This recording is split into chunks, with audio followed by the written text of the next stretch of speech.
me now is Cassandra Goldie, the CEO of the Australian Council for Social Services. Cassandra, you've been in this business a long time. We're here celebrating 140 years of Salvation Army engagement in social services, yet it seems that the sorts of things that you were outlining relate very much to a situation that groups like the Salvation Army were fighting 100 years ago. Well, we are in 2023, John, and as I said, given that we are one of the wealthiest countries in the world, for us to see the rates of poverty, the rates of homelessness, the level of human need on the ground, impossible situations for people to make ends meet, is unconscionable. And we know the solutions. And so I think it's very important for us to be working together to really find our own voices about this, to say, we have to invest properly. We have to make sure that that unemployment payment is adequate. If unemployment happens to you, you need to have enough to fill the basics. The community services that are expected to be at the front line with the extreme weather events can't give more without being supported more. The financial ask here of a government is important to hear. Choices have to be made in budgets. Every budget is one of those. But as I said at the end there, I think we could do without 20 billion in tax cuts for people who are on higher incomes and reinvest that properly in where communities and services need the help.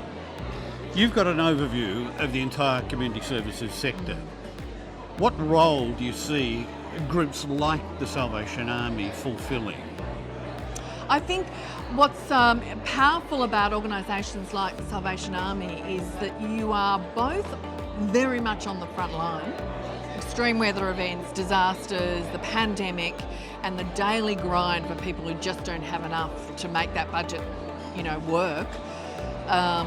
And a national voice all over the country to be speaking up to say this is what we are seeing, and to be acting with that sort of the power of that, to say I'm on the ground. These are not numbers, they are human beings and people with children, with grandparents, with little ones, and we can do better.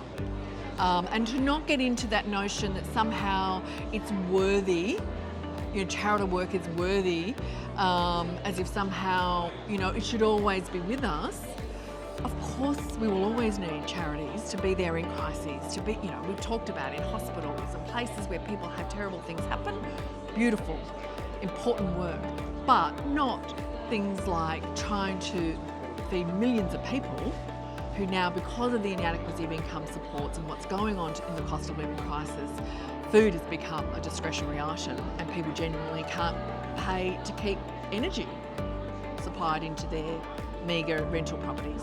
There are a few things that actually are not about, social services, but actually about government policy, and fixing that is very clear. That's what we need to do.